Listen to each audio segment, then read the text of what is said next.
1999 সালে ইউনেস্কো 21শে ফেব্রুয়ারিকে আন্তর্জাতিক মাতৃভাষা দিবস হিসেবে স্বীকৃতি দেওয়ার পর দিনটি বিশ্বব্যাপী মর্যাদা লাভ করে। প্রবাসে থাকা বাংলাদেশিরাও এদিনে বিনম্র শ্রদ্ধায় স্মরণ করেন জাতির শ্রেষ্ঠ সন্তানদের।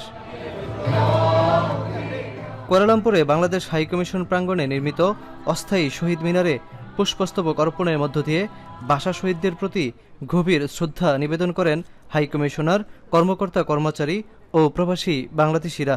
বাংলা ভাষার যে বিস্তৃত যে শব্দ চয়ন শব্দাবলী আছে সেগুলির থেকে তারা আসলে দূরেই চলে যাচ্ছে আস্তে আস্তে।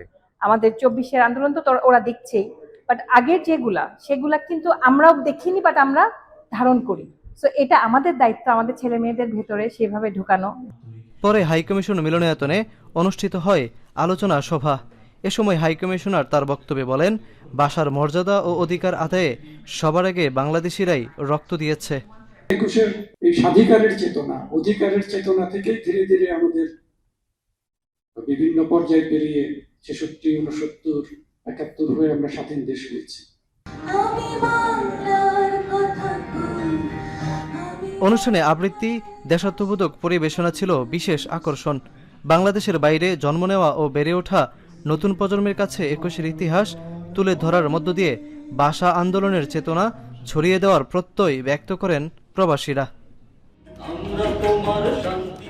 শাহরিয়ার তারেক, এখন মালয়েশিয়া।